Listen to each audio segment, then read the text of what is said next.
Good morning, everyone. Welcome to the Nantucket Historical Commission Friday, September 2024 meeting. It's now 10 o'clock and just a couple of notes. This meeting is being audio and video recorded. All votes will be conducted via roll call vote. Attendees via Zoom must use their real name for accurate minutes. The chair will recognize participants when to speak, and please mute yourself when not speaking. Let me go ahead and take a roll call here. In the room, we have George. Here. Rita. Here. Clement. Here. And myself. And we have Holly Backus. Thank you for being here. And we have a guest today, Clary Larkin. Thank you for joining.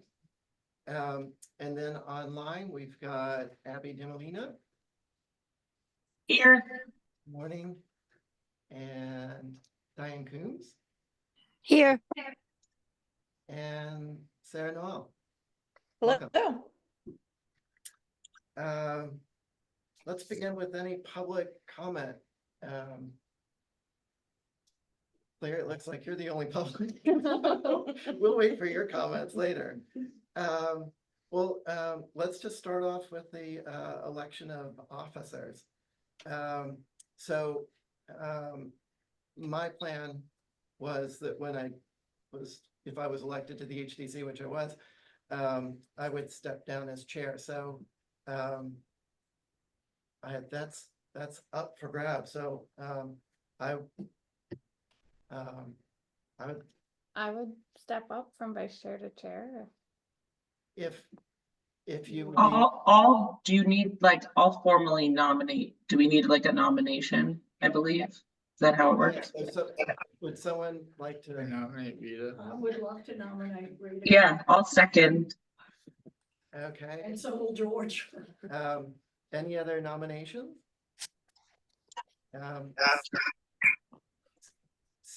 Seeing none, let's take it to a vote. All in favor of Rita becoming chair? Say aye. So Aye. George? Aye. Rita? Aye. Clement? Aye. Abby? Aye. Diane? Aye. Sarah? Aye. I'm an aye as well. Congratulations. Thank you. And then there's vice chair, which I'm happy to step up to. But would anyone like to make a nomination? I would like to nominate Angus as vice chair. I'll second that. Any other nominations? Hearing none, let's take it to a vote. George? Aye. Rita? Aye. Clement? Aye. Abby? Aye. Diane? Aye. Sarah? Aye. And I as well. Thank you all. And our secretary, I would like to nominate Abby, as she's done such a great job, if she's willing to continue. Yes, I'll continue. I second Abby. Okay. All in favor, George? Aye. Rita? Aye. Clement? Aye. Abby? Aye. Thank you. Diane? Aye. Sarah? Aye. I as well. Wonderful. All right. So Rita, do you want to take it from here? I guess so. Sure. I will take over. So next on the agenda is a staff update. Holly, do you have anything for us this month? What's not to update, what's not going on? I mean, other than things that are on the agenda that we have posted right now, not really. Angus can allude to this, I just finalized our final report that's required for the CLG. We probably are the largest reports that Core MHC receives. But that will be sent here shortly. The largest part of it is actually compiling all of the COAs and the HDC applies within a fiscal year. And, that Excel spreadsheet is, so I'm trying to condense it, and that's more the time consuming, not to mention the 4.5 pages of, of writing the report, but thank God I have a template now.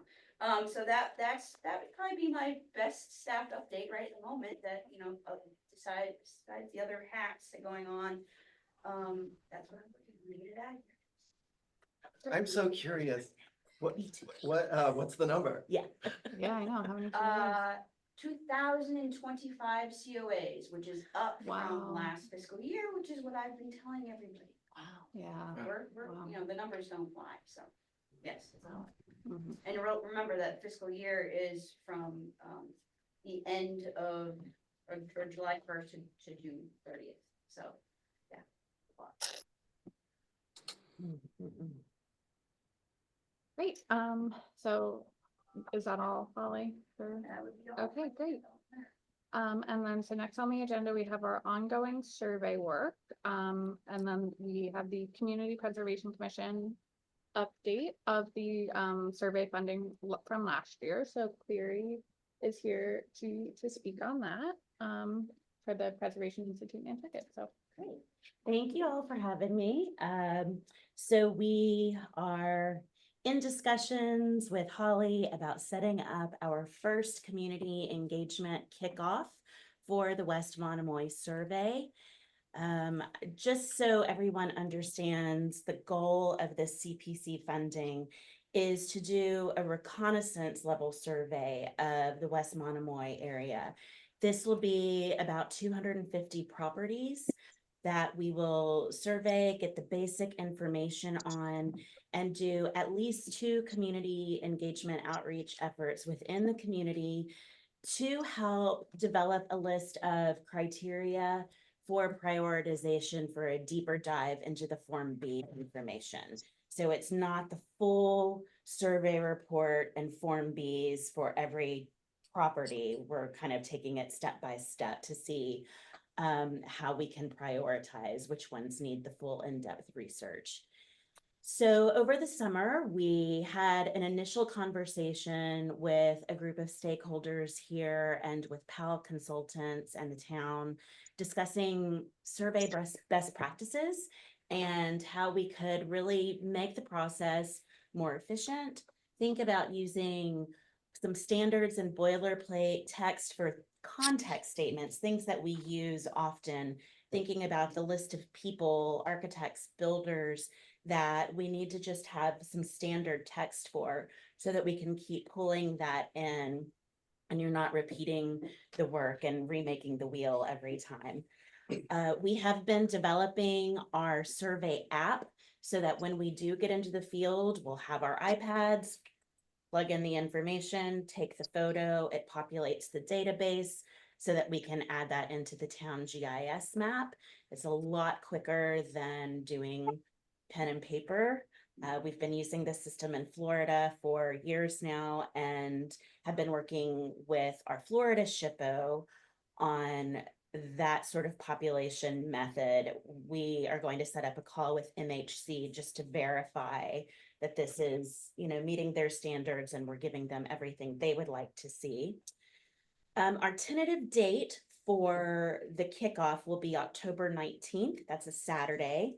We plan on sending out postcards and hopefully maybe a letter from the town to residents, letting them know that we are going to have a community kickoff. We'd like to ask for use of the meeting house property. So I've got an email sent over to the museum. And we will be engaging with residents to explain what the survey is, what the goal of the survey is, what our process is going to be, and B, to start getting questions and information. Our best knowledge is local knowledge. And so we want to have multiple tables set up where we can get contact information, get recommendations for people to do some oral histories, do some interviews. We're also going to be bringing our scanner if people have photos, historic photos, maps, documents, anything they want to share, we can scan that in, so we start to have a digital record. And then we'll be here through that following week, actually out in the field. And so we can have the opportunity to make appointments with people at their convenience to look at their properties, look at the sites, and just start the conversation. We noted in our proposal that we would have 2 community engagement events, one at the beginning as a kickoff and one at the end as kind of a reporting back. But I think truthfully, we'll probably have at least 3, if not 4, because one of the main goals for this project is to write the neighborhood context statement. We know there is a lot of history out there. We have to compile it. We really need to talk to as many people as possible, talk to the experts. So we'll probably doing a lot more community engagement than just the initial kickoff and the reporting. Anything else you want to add, Holly? We have a meeting set up next week to really refine the details of this, but that's our initial plan. No, I think this is great. That's why I'm very happy that we have this partnership, because I keep on saying we can't do this alone. I think all of us realize that, and I kind of mention it every time I possibly get. I've actually indicated this within our CLG report as well, because it's part of that survey plan, so the commission knows. But I think this is a great thing to work on. I literally got the contracts and we're ready to go. So very excited. And yeah, no, I think this is going to be a great start. I think one thing that maybe so people don't why we're doing the recognizance survey first and instead of the actual is that's a requirement within the plan anyways. You have to kind of know about the neighborhood and knowing that this is such a diverse neighborhood. There's intangible history with this neighborhood.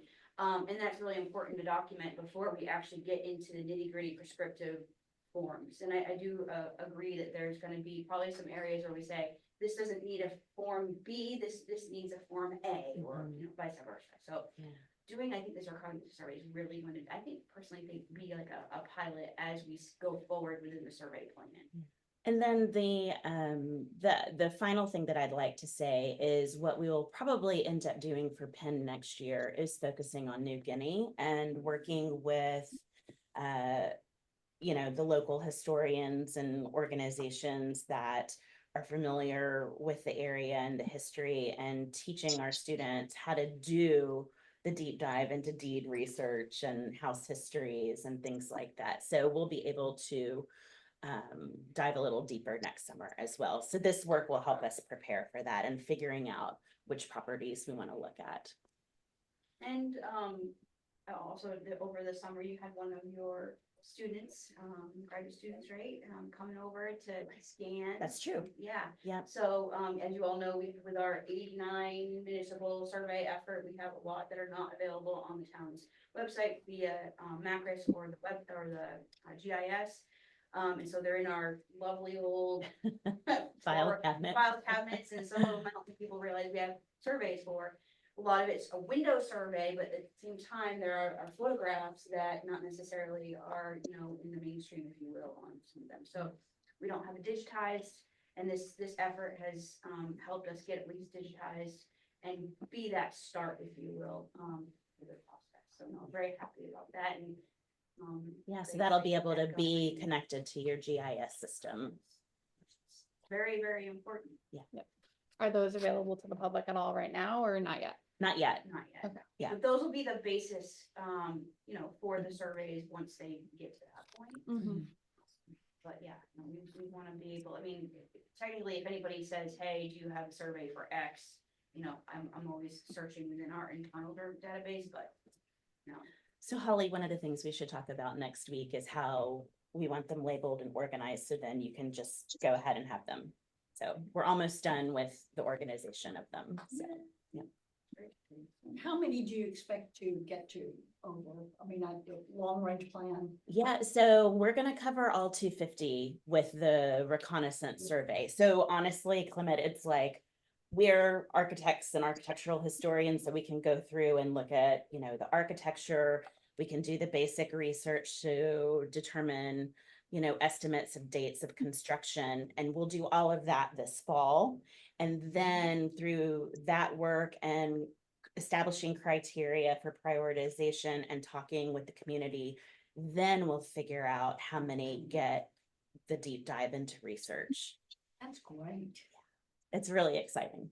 It's a big area. It's a huge area. Yeah.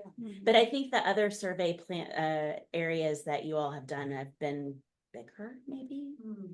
Yeah, I mean, fish lots Fish were. lots was big. Yes, Yeah. that was over 300, I Yeah. think. And that's really the challenge with the survey area plan, is that these areas that have been designated are huge, and there's 59 of them. So, it's a lot of information. But so you're moving on from Washington Street and Extension and all that's been. Well, I mean, I don't, the Washington Street projects, we had been looking at the resilience efforts for Yeah, that right. when Marty was director. And Yeah. so I think that laid a good groundwork for some of the coastal resilience planning and the efforts that the land bank is making. And so now we realize the town has this additional workload. So it's like, how can we assist with that as well? It's such exciting work that's going on, and I can't wait to see the presentations, especially, to begin with the reconnaissance Mhm. level.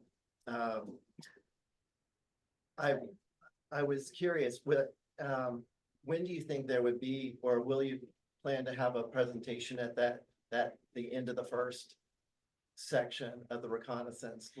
Yeah, I definitely think that's something that needs to happen, is doing some milestone reporting in and getting the information back to the community, out to the stakeholders. So we're working on our formal schedule and task list now.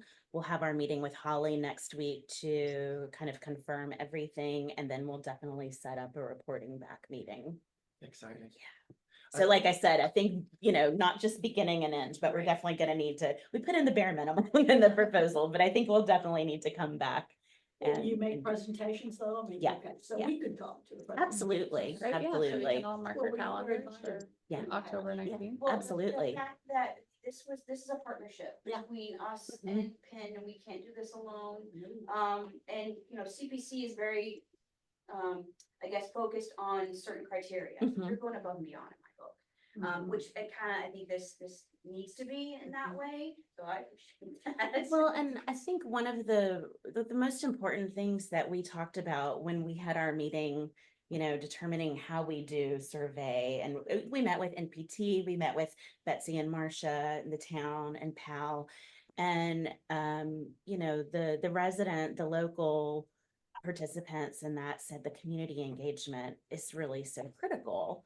People need to not only inform the process and inform the knowledge, but they need to be made aware that this work is happening and of the significance of these places. And so that's really, while we want to fulfill the MHC criteria, we really want to have the community involved. Mhm. So No, it sounds like a great way. though. there's no behind the scenes, Yeah. hiding of work or anything like Well, that. also So no just drive-by yeah. recording. You're really Yeah. getting in depth with the owners. Yeah, the people and the stories of And the the stories, neighborhood yeah. are just as important as the architecture, so. And the issue, which ones get a deeper survey, is that based on ones generally that have a longer history, go further back, or? Well, so I think that's something that we're gonna have some discussions about. Obviously, date is important. If you think about the National Register criteria, events, people, design, potential for knowledge for archaeology. I mean, those are obviously important, but we might need to establish some more local criteria as well. So I think that'll be a process that we have some initial ideas about, but once we get out there and do the reconnaissance survey and then hear from people, I've already heard, people say, oh, well, I always heard that this house over on this street was blah, blah, blah, blah. So there's a lot of, kind of rumor about things, and then that's what we need to dive into.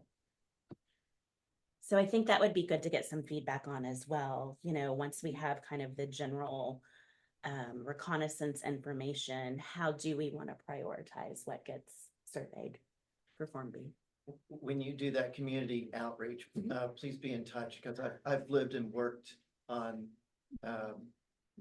different buildings in the Yes, neighborhood. Absolutely. It is such a rich history that is not well known. Yeah, we plan on not only interviewing, residents and people who want to be interviewed, but, Nantucket is so great because you have a whole bevy of experts, architects and historians and advocates, and, you're our resources. So I think some formal interviews with people at different buildings is going to definitely be necessary. We've also been in contact with UMass for their archaeology program, and they've done a lot of work at Boston Higginbotham House, but they're also really interested in the rest of the neighborhood and really thinking about where African-American history is on the island. So they'll probably be participating as well.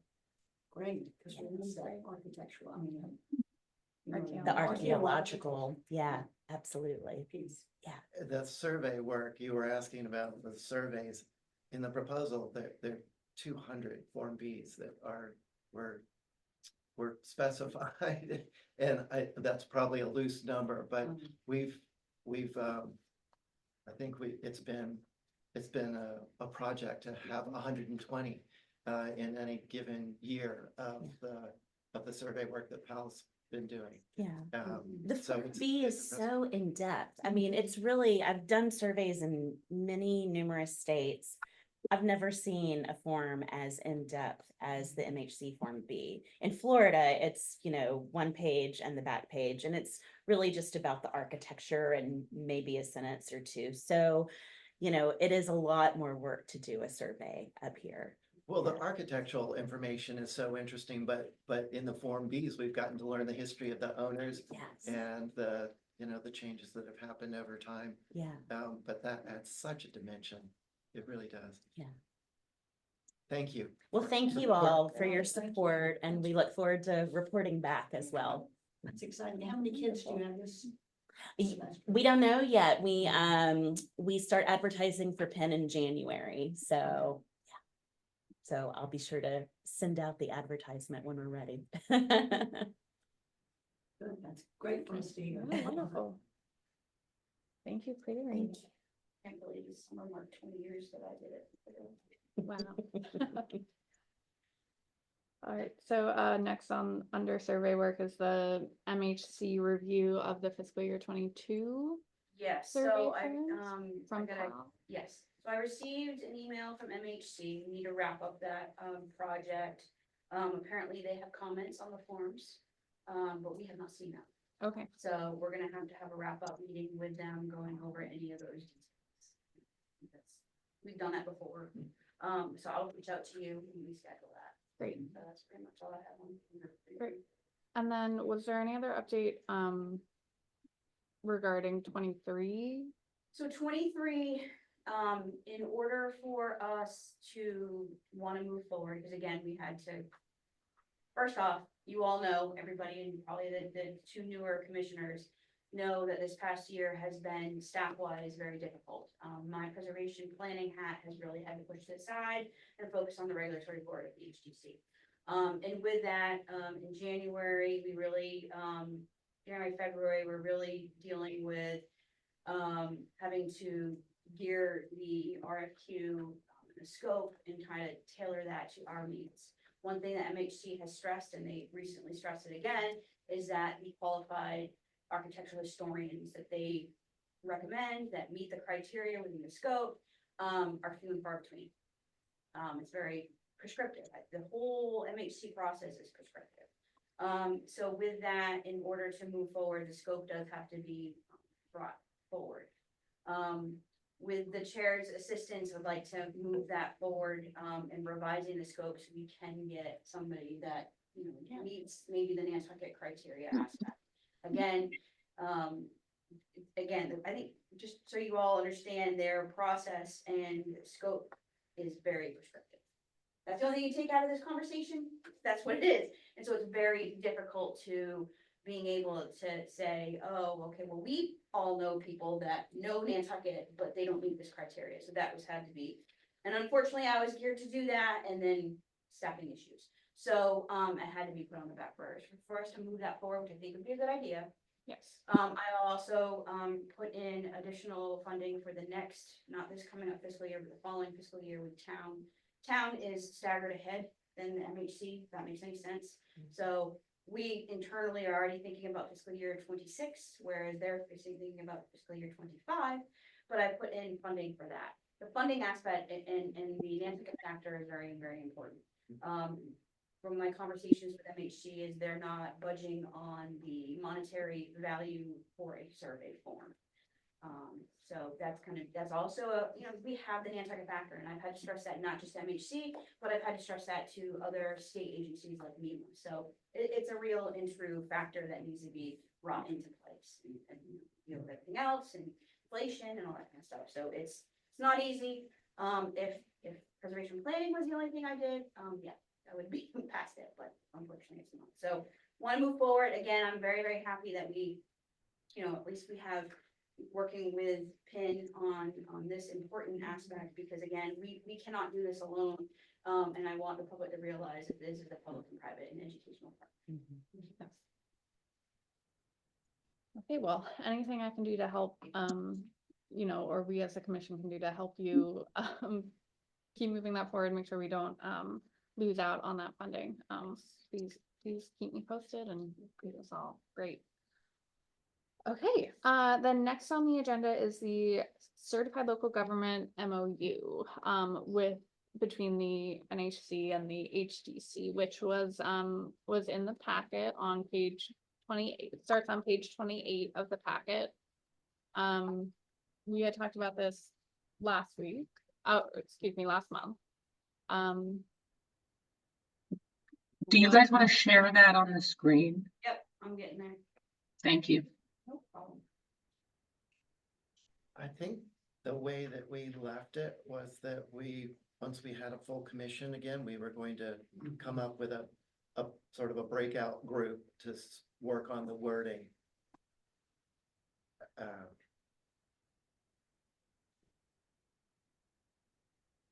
That's still something that other commissioners would want to do.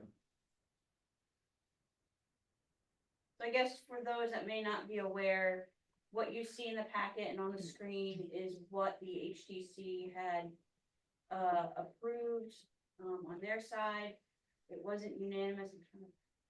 So everybody can see it. It wasn't unanimous. I'll mention that. It was a 4-1 vote.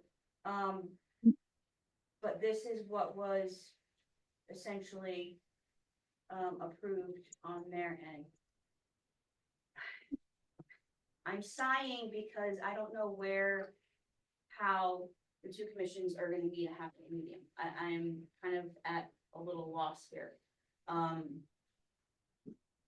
Yeah, because again, for the record, this was in above and beyond the MOU that we have signed with the states that I signed, the commission signed.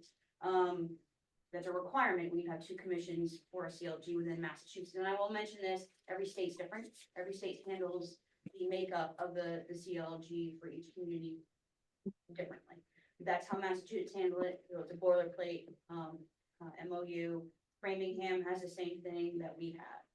But when the HDC wanted to approve signing on to being a CLG, part of their stipulation and their motion was the fact that they wanted to have guardrails, if you will, between the two commissions. And eventually, I think even including staff. So obviously this is a continuation, but the fact that now we have one commission approving one version, and now this commission looking at possibly revising it, I really don't know what happens then. How does this is unprecedented. I can't really ask MHC guidance on this because this is out of their bailiwick. So I'll leave you at that. Holly, I have a question. Yep. Is what you're showing now what the HDC already approved? Yes. Okay, and so should we vote on whether to approve it as is, or discuss changing it? Because if we voted on a different version, like, do we know if it would then have to go back to the HDC and they would have to vote on the version we propose? Do you know what I mean? I don't know how it works. I'm just asking. So I would think in a perfect world, think about it in a contract. If you've got two parties that are signing a contract, you want to sign the same contract. So it would be a moot point, in my opinion, if this commission does not want to adopt the same MOU that the HTC did. And with that, if you do have changes, then it would have to go back to the HTC for their sign off. I'm just, again, I'm just stressing on the fact that, if there is no compromise, I don't know how that part is moving forward, because again, we already have the MOU established that's required with the state. Yeah, so my question would be, we've got, with the state, we have an MOU. Yes, And that protects our status as HLG and allows us to get the funding and yes. so that's okay with the state. This is just a kind of an commission decision. It doesn't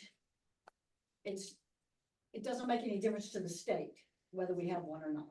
No, because they have, we've met the requirement for the state by signing the original MOU, which was the boilerplate that most of the other CLGs have signed.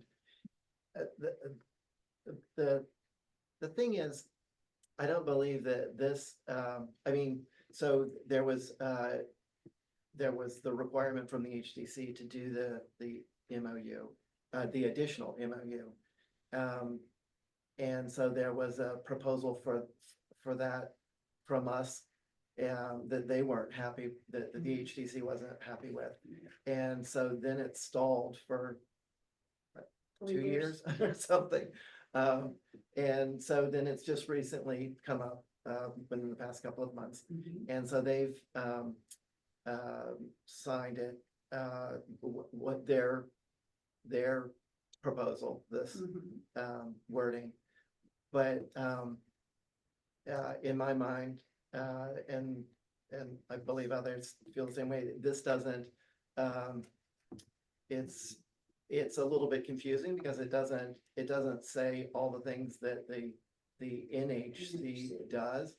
And I'm not sure that it really does speak about everything that the HTC does.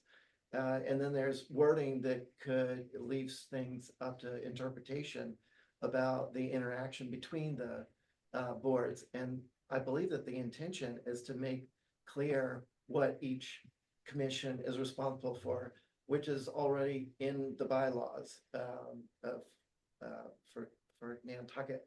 So I think that for us to have a round at it and think about the wording and then bring it back to them, it's just a negotiation. It's not that we're drawing a line in the sand and saying, we're not gonna solve this until you sign ours. It's just working on the wording. Yeah. And I think we should reword it, to have the group look at it and try to reword it and get it back to them. Holly, do we have any sense of if we present a different version, how the HDC will react to it? It's been that same. I'm just asking because Angus, I hear what you say, but I'm just afraid that we spend time going through this, coming up with a new version, and then they just essentially ignore it, and we could have used our resource and efforts somewhere else if it's not going to be considered. That's my concern with it. But I don't know if anyone else feels the same way. That's just what I would be concerned about. Because if they've already approved it, I don't know how open they will be to then approving another version of it. But again, I don't really know because I haven't been on the HDC meetings when they discussed it, so that would just be my concern. I'm happy to speak on that. I was at the meeting when it came up for approval, and I thought that it was split 3-2. I thought I didn't think that Abby had Full one. voted in favor. I'd have to look back on that. So I wouldn't count on anything that we bring to them of whatever scope of edits it would be, that they would reject it. We don't know till they review it. So, if I may, the way I see this additional MOU, it's very similar to the requirements under the law for the CLG. It just, it does specify, sorry if I'm going too fast. It does specify the respective responsibilities under Massachusetts general law for the Historical Commission, and then obviously the HDC. All of this in here is talking about, you know, again, what the law allows, you know, and what you're supposed to be doing, which is what we do, which is, you know, a requirement of the CLG is for that annual report that I'm finalizing. So, I mean, that's, you know, it's just required stuff. You know, this is all like boilerplate stuff, HDC right here under the special act. Here's a special act. And then this, I think, is the most important part, but this is also boilerplate under the MOU required for the CLG. This is what we're as a CLG are saying we are doing. We follow these. All of this stuff right here from 1 to 5 is listed on the town's website. I made sure it was very clear how we established which one. HDC has the the actual legislation, local legislation. This is the Historic Preservation Planning Commission. We have the survey work right here. So, you know, but we do the public participation. We follow Massachusetts general law and open meeting law requirements. So, I mean, this is kind of like regurgitating a lot of these requirements. And maybe, just maybe, the main aspect is down here where it's, you know, okay, there's gonna be times for collaboration, there's gonna be times of both commission maybe soliciting assistance from others. I think it really boils down to when this commission was reestablished in 2019, there were some things that happened that made the HDC's guard go up. You know, because at the end of the day, you have one board that is the regulatory body, and you have one board that is the advisory body. I always talk about the difference between our Constitution and the Bill of Rights, and our Special Act, and our design guidelines. Kind of like the planning board and the planning commission, two different things, two different responsibilities that some people don't seem to understand either. My point is, I see this document more or less a beefed up version of what y'all already signed. That's all, that's my 2 cents. So there's some things that aren't on this that we do, like the historic tax credit reviews, the 106 reviews that we do. They're just some things that are missing on here. I by no means am I saying that this is illegitimate document. But there are also things that with the HDC, what they do that aren't in here. And the special note, I think, is a particular concern, whether that's really necessary or not. And I think that that's where there's room for interpretation. And I think wherever you leave room for interpretation, it gets to be a sticky situation. I'm so curious to hear Sarah McLean's take on this, because she has experience with a commission that has done both the regulatory and the advisory piece. I don't know if you want to venture to comment on it or if you've had a chance to really examine the document, but anyway. I can comment. It was definitely easier to be one board doing all of it because obviously you don't have the competing views and sort of competing agendas between the two. This is in reference to Stowe, Vermont, which back when I was on the board there, I sat on it for 10 years and from 2010 to 2020. And so the town itself was going through its growing pains, but is far different or was far different than what it's become now in terms of the big burgeoning influx of people that moved here, during COVID and stuff like that. I can't speak to what's going on in the town right now. However, back in the day, and we were certified local government, we did get that. We got it specifically to have grant application ability, and that was the driving force. So we dealt with, our streetlights, the sidewalk issue,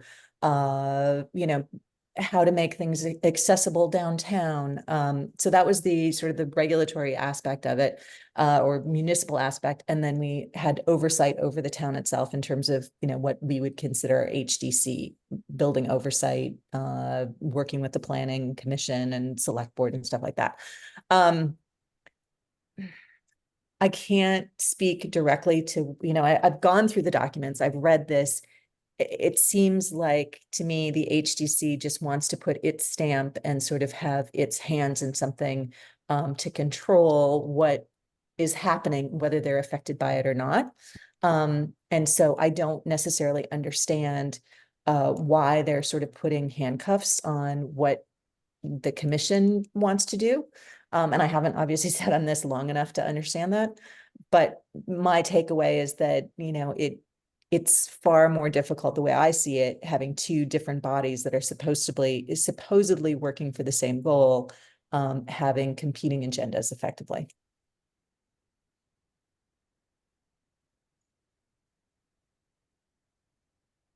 And the HDC probably would not be happy if we recommended getting rid of the special note. Well, I don't know why.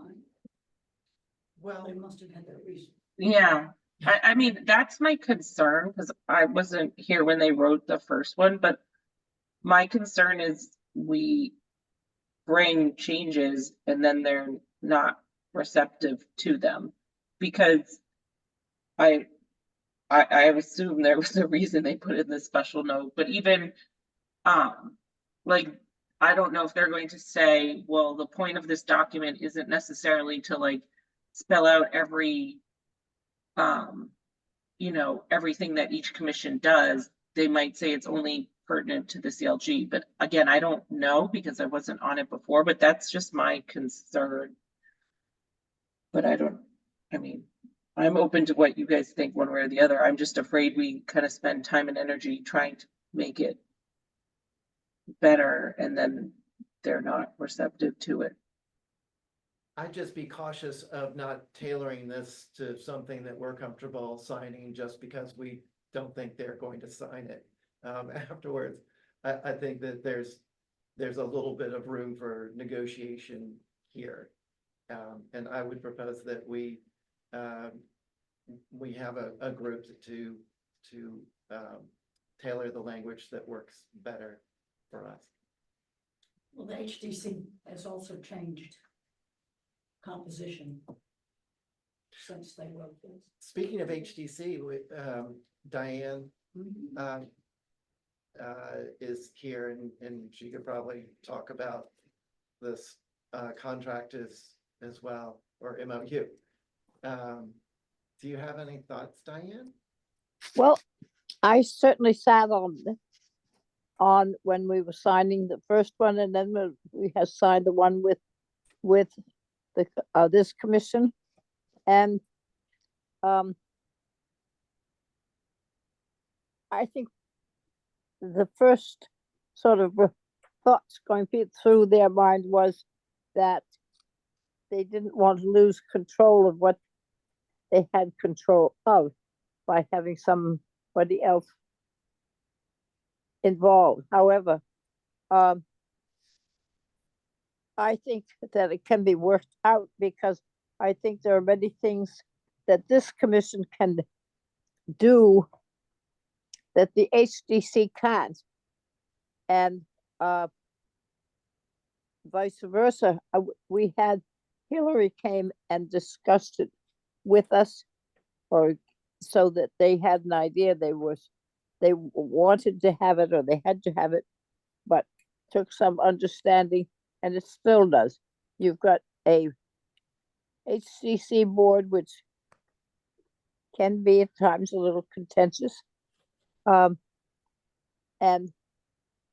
some of them want to look at something one way or the other. But I think that having a committee that meets and talks about them without all members trying to understand it would be a very good idea. Because I think that you can talk the HCC into doing it.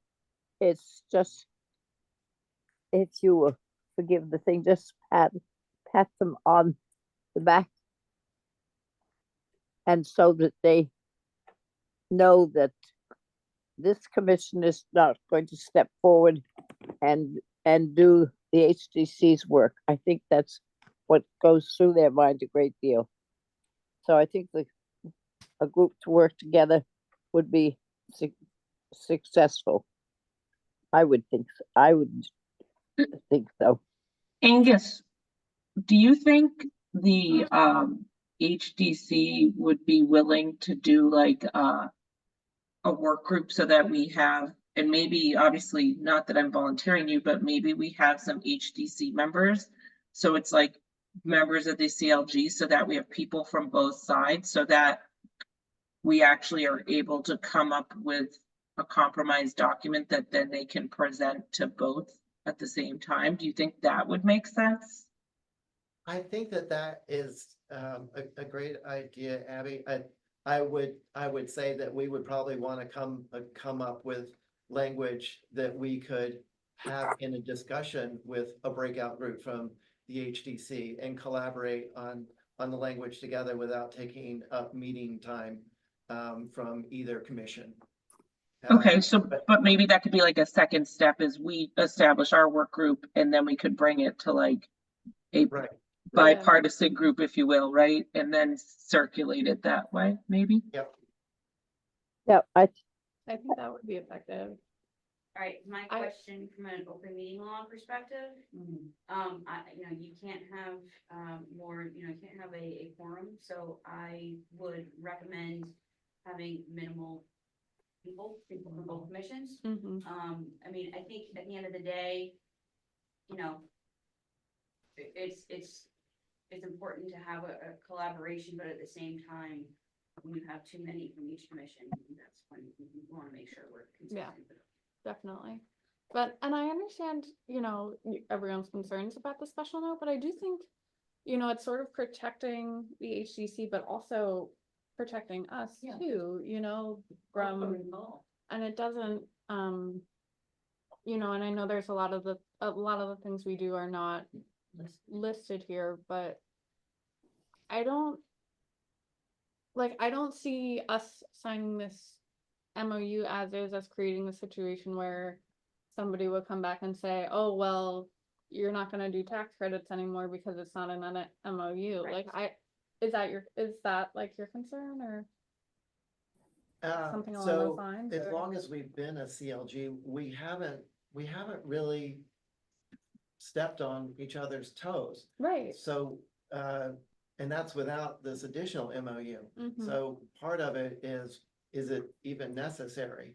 But because the HDC was concerned, and maybe it was just the temperature and climate of that period, when we did become a CLG, there were concerns that motivated the HDC to want an additional document.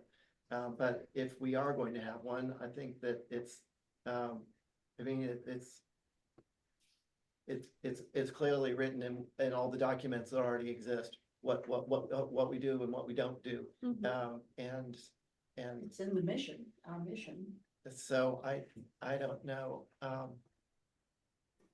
I guess I'm. Angus, I agree with your point though, like, I don't even feel like we need this document, because to your point, I don't think at any time we've really tried to do the HDC's job, nor have we felt like they've been trying to do our job. And so I do question, like, do we need to sign anything? And Holly, maybe this is a question, what happens if we just don't sign it? And we don't have, So like, the HDC could sign their version of the MOU, but if we didn't sign it, what would happen? if I had the go way back machine, 2019 was when this commission got reestablished, right? It was Mhm. originally created at a county meeting in 2005. It was around for a while and then it got defunct and nobody was doing anything. There were reasons why we, certain people asked, I know I sure did. I think Hillary as well stood up at town meet, or select board and asked, bring it back. So again, it was brought back. From 2019 to when we were trying to become a CLG and acquire the funding, right? We actually got accepted for the funding before they officially got the letter. Well, I got the letter from the National Park Service. So, everybody was happy for Nantucket to be a CLG. And again, I've mentioned this many times. It was something that at the age of 16, I didn't understand why we weren't. My point is, at the time, there were things that happened before the HDC that unfortunately, the Historical Commission brought forth to the HDC. And I think that's when the HDC felt, wait a minute, what's going on here? And the CLG process and this boilerplate MOU has been established for reasons that, we all understand that there's respective roles. There's respective roles for me, as staff. And so, this is what big cities that have two commissions do. They have an MOU established. What makes this special one, I think, more important for the HDC is one, they said, okay, we'll sign off on this CLG and be a partnership in this so we can, do what you guys say is a great thing to do. Because remember, this commission kind of had to get everybody on board on it, not just them, but also the town. Yeah. And two, they wanted to have some sort of guardrail in addition to the boilerplate MOU, which I see a lot of the boilerplate in here. Maybe there's a couple of notes in here that, and especially the bottom one to say, we're not, we respect each other's roles and responsibilities and duties that are allowed under each respective law and special act, but we want to work collaboratively. And by no means, I think, this is saying, we can't work together. I think there's a couple of verbiage in here that goes above and beyond the original thing. So what I would highly recommend is, so we can kind of put this whole issue to bed. We all, like you mentioned, there really hasn't been any issues, and I think it's helpful. We have one member that sits on both boards, which is not unheard of as well. Talking to MHC, Framingham is one in particular. There's other communities that have membership to sit on both, so that's great. I think there's more of a collaboration in that regard. I think we've come a long way, is my point, since the original conception of both commissions being around, what their respective roles are, being a CLG, that it would be helpful, and I would recommend for you all to support this as written.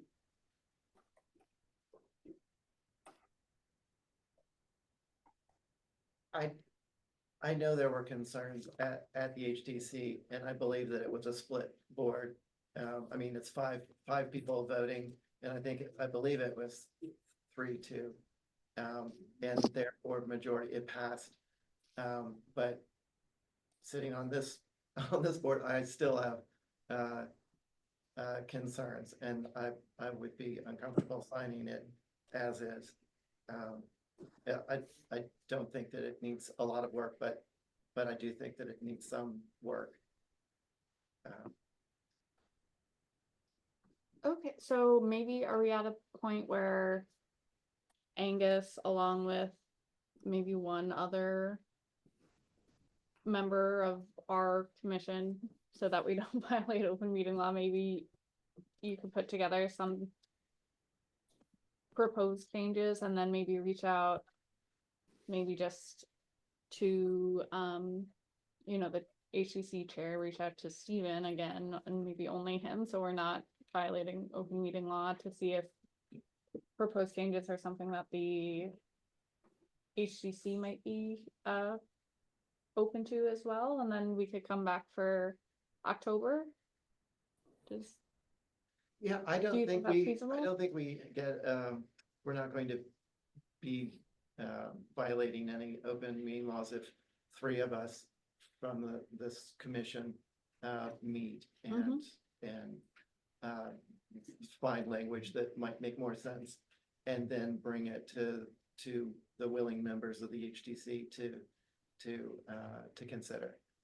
I'm not sure what the turnaround time will be with them, but we could certainly shoot for the October meeting. Otherwise, it would be when, contingent on whenever HTC could review it and comment. Well, I think though too, we'd have to get approval of this whole board, that that's the thing we're going to present to the HDC. That's the MOU We so just, could, Holly, could we do that via email though? well, but that might violate open meeting. Everybody gets the same email.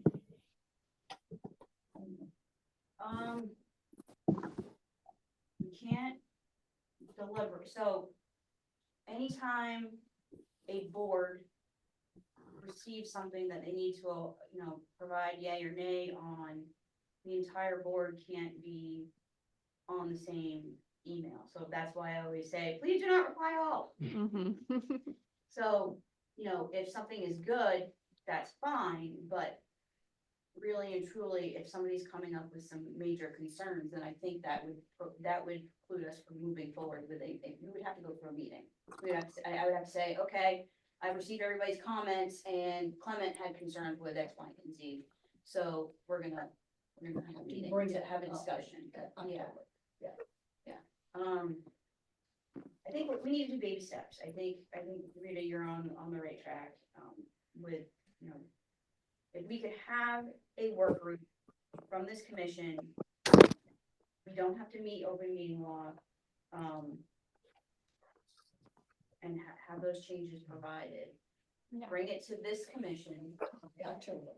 to say, hey, these are what we're looking at to change. And then if you all vote on that and are comfortable with it, then it would have to be something presented to the HGC. But I would recommend, informing the chair of the HGC on your. Oh, ahead of time. I mean, Yeah, I think that would be better. beneficial. In my opinion, I think that would be something that chair to chair, just CC me on anything, I think that would be helpful. It's difficult for me to go, okay, this is what they approved, this is what you approved. Okay, how do we, no, Yeah. I feel like mother and father not doing it. Right. So, yeah. Well, I'm happy to be one. I like that process though. Okay. If there are two others who are interested in joining. Yeah. Angus, sorry, I already volunteered you first. No, I'm willing to work with you. I'm willing if I don't have as much background as a lot of people here, but. Okay, Okay. Great, so we can move forward with that, and Clement and Angus and George will Get you know, together. get together, yeah, and see. I think I personally would have been, on board with signing the MOU as is, but I also would, like to do your proposed changes. So I think we can come to the best possible product this way. So great, okay. great. Do we need to take a vote? You're not approving it, so maybe to take a vote on, the next steps. I'll make the motion. I'll move that we establish a work group with Angus, Clement, and George to work to draft changes to this document and then to be presented at our next meeting. I'll second that motion. Okay, so, on that motion, Clement, I, Angus, Aye. George, Aye. Abby, Aye. Sarah. Okay, you're muted, but I saw you say, I think that was an aye, right? From So Sarah. would you like my vote? Yes, and Diane, I would like your vote as well. I would say aye. Great, and I vote aye as well. And for the record, your quorum for this body of 7 is 4. Yes, so 3 does not Is violate fine, open meeting yes. law. Okay. So we want to make sure we're covered. Wonderful. All right, so moving on, there was a webinar yesterday from the National Alliance for Preservation Commissions on the Advisory Council on Historic Preservation's proposed draft program comment on accessible, climate resilient, and connected communities. Holly attended that, I attended that meeting. I thought it was very interesting. The program comment itself is I think very interesting. So there was the recording is available. So Yeah, we got that email. Yeah, so maybe Holly, if you want to send that out. It's interesting. And then the public comment period for that draft program comment from the advisory council is October 9th.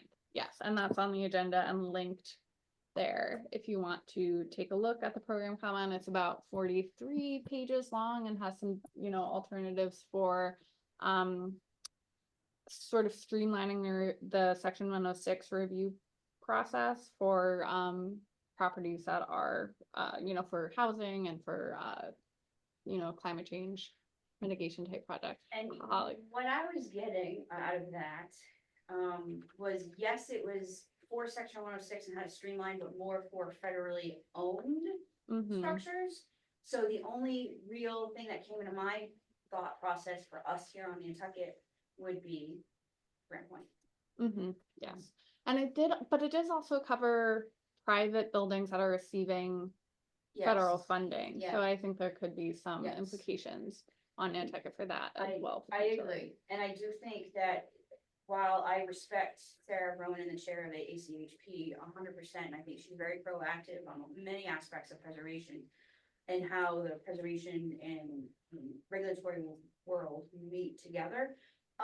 She was very adamant about saying that local regulatory bodies would still be able to go in above and beyond and still require their requirements. Mhm. So there is, but the fact that the National Alliance of Preservation Commissions had a list of things that they're concerned on with this proposal, that's kind of where I still have a red flag on. If they are concerned, and maybe it's because they're preservationists that are very, and I use this term because I don't know, I can't think of what else to say, but old school in preservation, world. Orthodox, maybe. Yeah, so, while I think at one hand, we're still gonna be able to do, we as a historic district, I should say, still be able to follow our guidelines and local requirements. I'm still concerned, especially that NAPC has concerns, so that's kind of where I'm at. Yes, clearly. What are some of the concerns that NAPC had?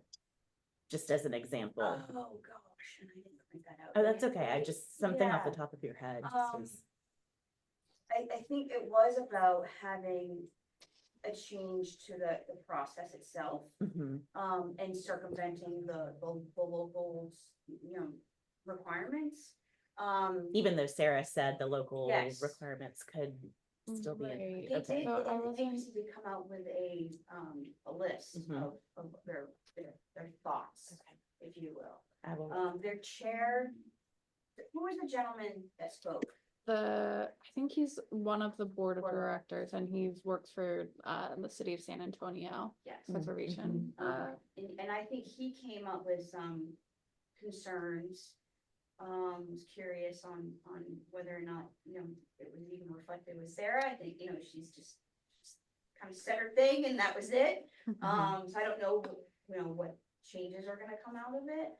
And there was a big point, and I thought it was important for her to say that, was we all also know that there's push to change the Secretary of Interior standards to kind of bring them up a little more robust.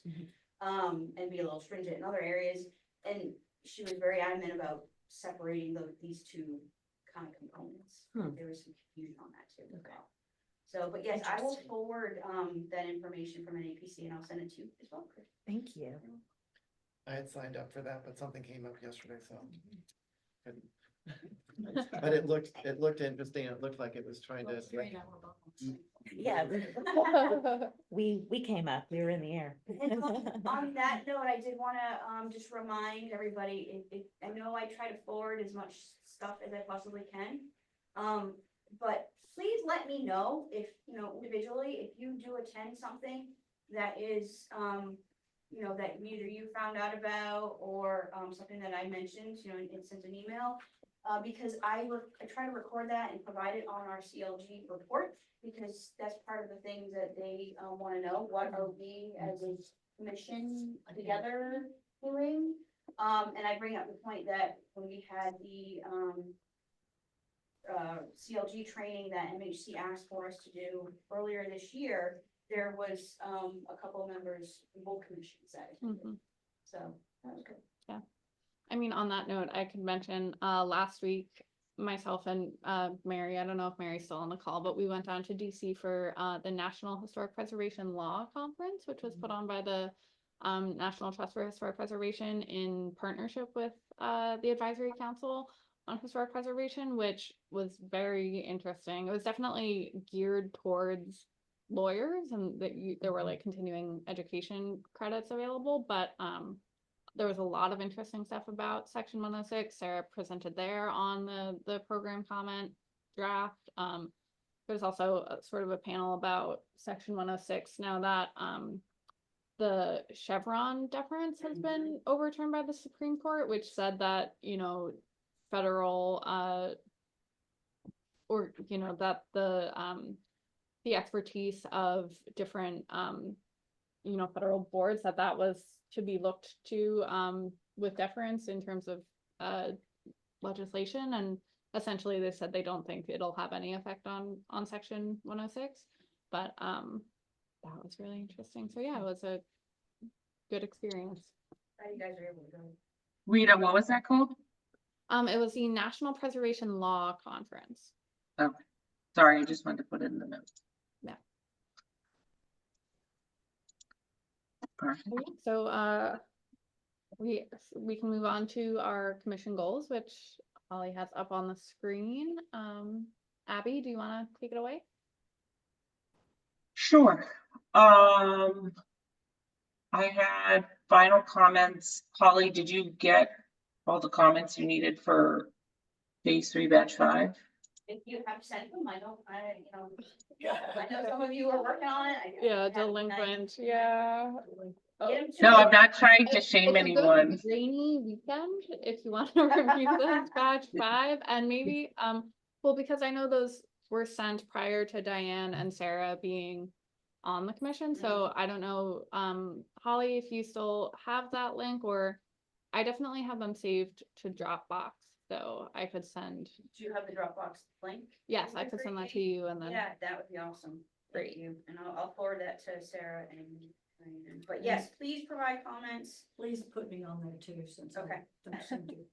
And yeah, it's a good weekend to stay inside and look at There are a lot draft of form them. views. I recognize we have a lot of, but we've had them for quite a while. We have, So, yeah. Holly, have those already gone to MHC or? I'm pretty sure. I think she sent them to both. So, yeah, I just need to make sure that. she Okay, gets our and- comment. And then they made comments on. Right. And Was I- that on the prior batch that we have MHC comments or from? I or don't know they- what he's referring to on Okay. which batch, because again, out of 5 batches, yeah. So Okay. hopefully he's got comments on all of them. Okay. All right, well, sounds like, Holly, you're gonna include Sarah and Diane on that, see if you guys have any comments. As Rita said, maybe if you haven't gotten your comments, this might be a good time to do it. I just switched the date till October, so that way we can discuss next meeting, see if anybody has sent anything in. For funding programs, I don't think we have an update here. I think Rita, you were, I Um, have, yeah, we oh, you do have have reached out, nothing to report. But I'm attending the Preservation Massachusetts conference next Friday in Worcester. So maybe I'll have news after that. All right, well, that is good news because that might be a good opportunity. Friday's the 27th. Yes, the 27th, yes. Okay, perfect. So Rita can buttonhole people in person. Sounds great. Yeah. The next thing is, as I said, the historic preservation of Main Street.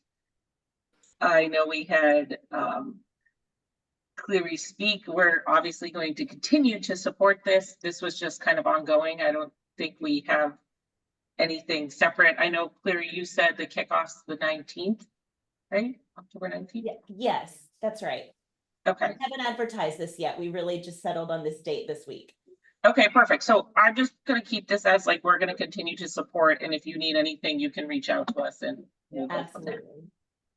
Absolutely. The sewer force main, Holly, I think it's the same thing. You are at our last meeting, you said you had spoken with David. I think David will continue to keep you in the loop. Yes. My understanding is this work might kind of restart now that summer's over. Yes, he was in my office the other day. And I was like, oh, hey, how are you doing? And he basically did tell me that, he's got no news right now, but he will keep me posted. And I said, I always tell the commission, he'll keep me posted. So, Perfect. and usually that means he goes, okay, I'm taking you out to the site. Okay. I'll Great. let you know any issues. So that's good. The grants, MPS I have, Holly, I don't know if you got any examples. This one's not pressing. I have it as end of December for some of the MPS. They were at the conference you had this summer. Yeah, the forum. Okay, so you yes. can bring this at a future meeting. It's not urgent. The wind farm, I know there was a meeting on our August 20th. We also recently had a meeting. They are looking for comments. But I actually, Holly, that comment period just closed, did it not? Which one? For the latest wind farm meeting? And I say that because there's multiple. I know, I'm trying to find the last. Yeah, and just again, so you all know, so for this commission, Abby represents for section 106, the HTP, Angus, you represent section 106. I represent Regional Planning Authority and PDC, and I work very, very closely with CHP, our expert council, thank God for them. So, okay. And it's just, there's no way that's why I'm like, which one? We did have comments that were sent for, I think it was for South Coast on mitigation measures, and CHP sent a letter. It's on the town's website if you want to look for it. But it's a really good letter basically saying, due to the recent failure that's happened with Vineyard Wind, that they need to take in consideration not just the visual, so our visual impacts, physical impacts as well. And so I hope that's going to be a precedent. We'll see how that goes. But yeah, so on that point, Abby's and Angus know that as soon as I know that there's a meeting, if you all haven't received the notice, I kind of say, hey, FYI, remember there's a meeting for this, whatever. There are moving parts and pieces of different developments, and I know Rita, you know that quite well. That's why I'm like, and again, that's why I say thank God for CHP. Know that we Nantucket, not just the town, we Nantucket would not be where we are without their expert help. There's no way. Is there anything on the books for when the Heritage Partners are going to have another meeting or, Not yet, but info. that's in the works. okay, because at the last BOEM meeting, it was a webinar or a meeting, and I participated in that, but there were, I mean, it was just, listening to where things were, but it wasn't, there wasn't like an action to take, so I'm just sort of waiting for the next meeting to see what's next. Okay, I kind of derailed that, sorry. No. I think Angus, your question's a good one, is we want to know when the next Heritage meeting is. Heritage Partners meeting. Well, I will say that again, and for your knowledge, I have basically monthly meetings with them. Myself and Lauren Snopter, my colleague and our energy coordinator. So again, everything's ongoing. Different facets and levels, but we're talking about coming to the island too. So I'll keep you all posted. Okay, that's great. And I did, just as a note for that meeting on the 20th, the comment period ended on September 10th, FYI. So if anything else comes up, we'll keep you guys in the loop.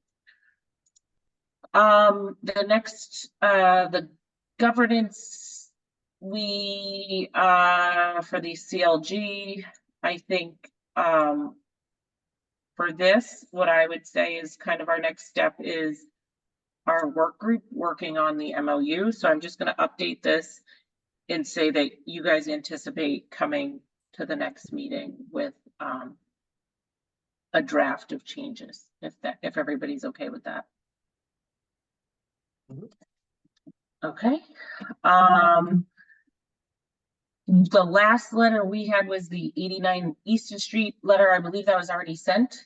Yep. And I don't think we have any new ones. No. So that's good. So I'll just put that as ongoing. The solar video, I think we're still in a holding pattern. I know everyone's. I might even remove that from this list. I don't know. I felt like at the CLG meeting, we discussed like the super index for building with Nantucket in mind, and that almost felt like it was going to supersede the solar video.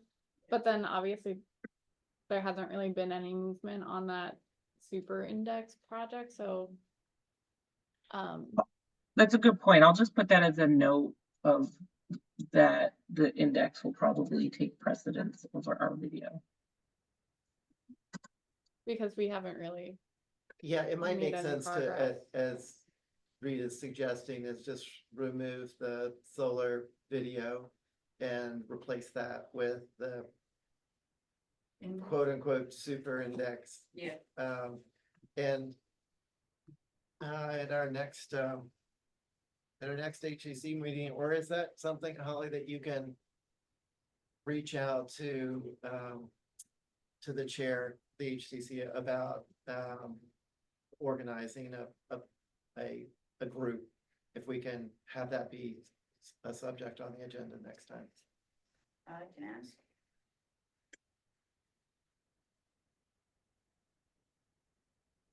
All right, that makes sense. Continuing education.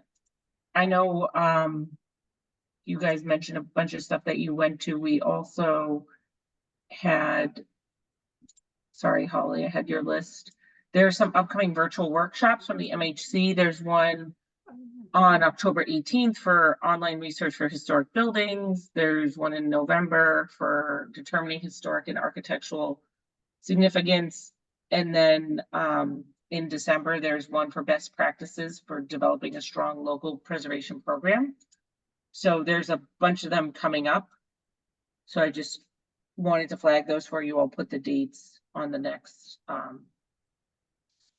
version of this. You have them, but those are all coming up. For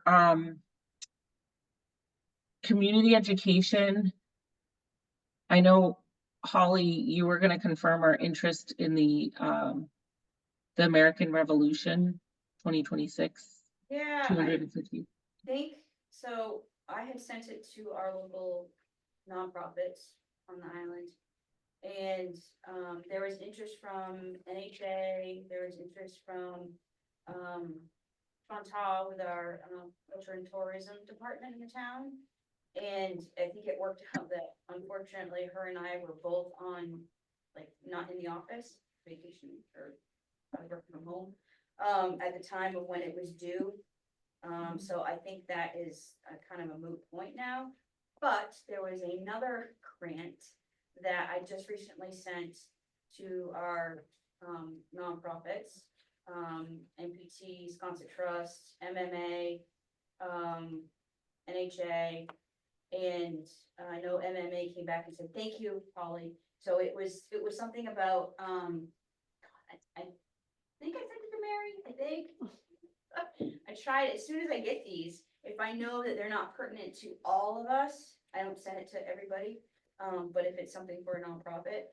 So there is funding for those type of things. And I think with this, I'll publicly say this, if there isn't a nonprofit that's not always at our meeting, so those other nonprofits that are in the cultural heritage world, and they want to pursue one of those, grants that may have come from, the National Park Service or the others organizations, and they need a letter of recommendation, I think this commission would be more than happy. I mean, I personally will write a letter of recommendation to assist in that.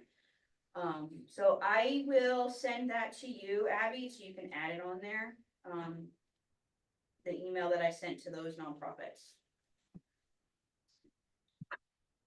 Perfect. The other thing was, I have on here was, you scroll down a little more. maybe.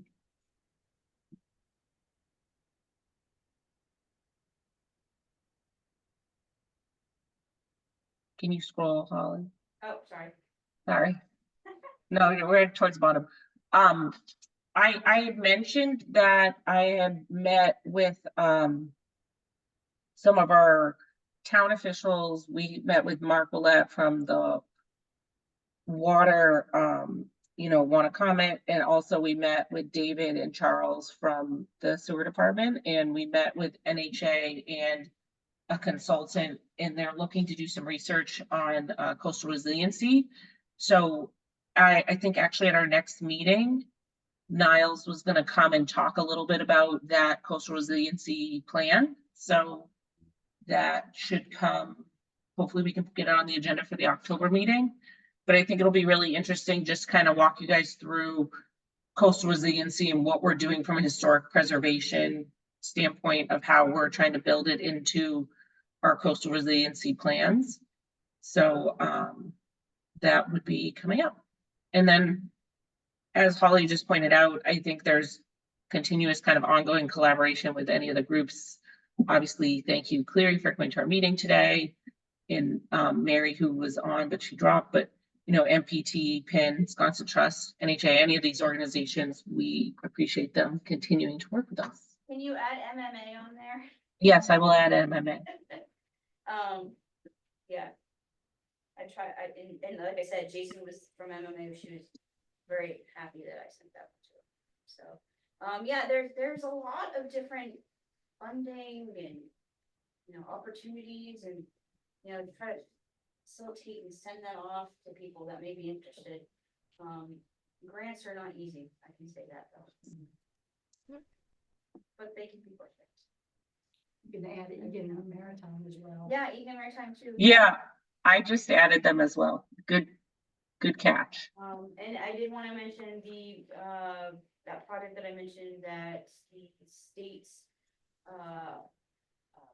water, ocean, archaeologists got me involved with, after the shipwreck. They got that funding source from NOAA, our CZM, and the state are working, and we had a kickoff meeting, and it's supposed to be like as an advisory, so we are told, or asked if they can meet on an as needed basis. We've only had one meeting, so I don't know where they stand, but I know that I'll be notified if this is David Robinson. Who came to Nantucket and discovered that, yes, that was indeed the William, or the Warren Sawyer, so. Hopefully there'll be some more information to share on that later. All right. Been there in a while. Has that been like covered back over I again? think so, especially with all that erosion too, you gotta think about the sewer bed, cause it wasn't that far away from the sewer beds, and the sewer beds have lost a lot of. like,